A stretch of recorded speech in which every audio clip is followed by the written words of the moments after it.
All right. So here we go. You got the state and you got a healthcare provider. And then you got the federal government over here. The state is the one that pays Medicaid expenses to the healthcare providers.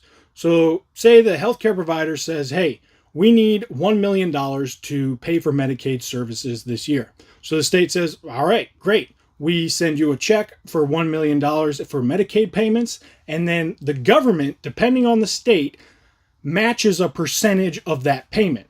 And it's usually like 50 to 70%. So let's go crazy here. Say it's 70%. The federal government matches Medicaid payments from the state at a 70% rate.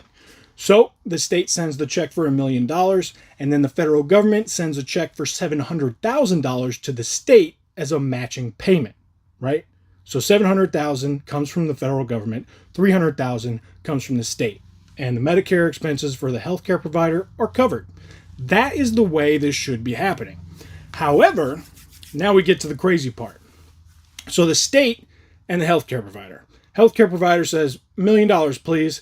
And the state says, all right, well, we are going to charge you a tax, a healthcare provider tax. Let's say it's $500,000. And the hospital says, all right, we send you a $500,000 tax. And then the state takes that $500,000 and puts it as a part of the Medicaid payment.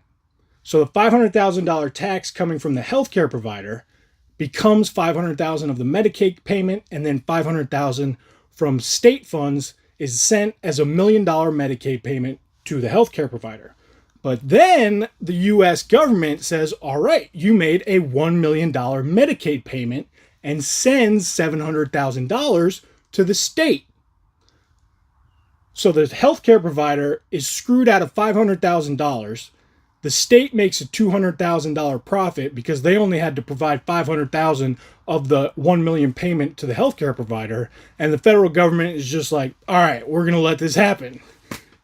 This is wild, guys. All right.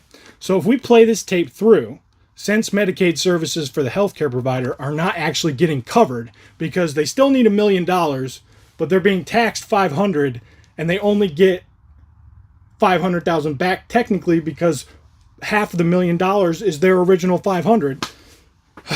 Eventually, this could lead to hospitals limiting Medicaid payments or patients or shifting costs to patient with private insurance to cover the shortfall.